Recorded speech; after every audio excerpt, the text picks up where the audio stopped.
Bela ta lên sungin kahindan din hong hilin yay ko bel kain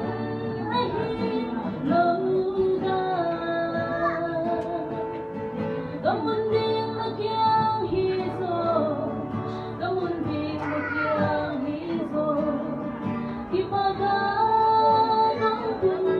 chay na di ông thấy xa những nó không qua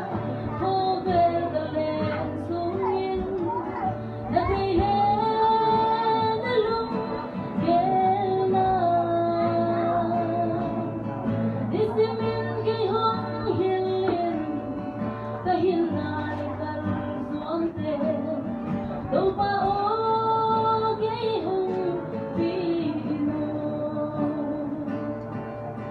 cô bela ta lên sungin kahindan din hong hilin yay ko bela in ahin lauda nong nate katua niin danate katua niin bakitu'y nang lang ay inom ông thấy xa kim nô tung ba cô về ta lên xuống yên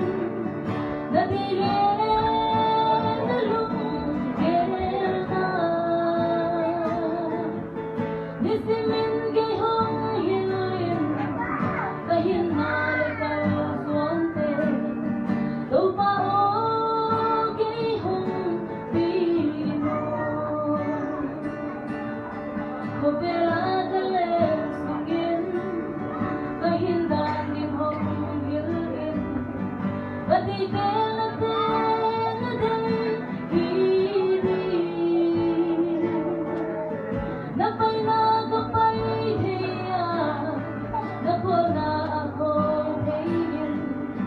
kalutang ng lamhay mo ông thấy xa kim nô tung ba cô về ta lên xuống yên đã đi lên đã lúc ghé nào đi xem in cái hông hilin kahin na lại cao xuống tên đâu pa ô cái hông vì cô bela ta lên sungin kay kumaabong kumte nang lamban na sol hisel heno nang nate katuanin nang nate katuanin nakitu'y nang lang heno ông thấy xa kim nô tung ba cô về ta lên xuống yên đã thấy lên đã lúc ghé nào đi xem in cái hông hiền liền kahin na lại cao xuống tên đâu pa ô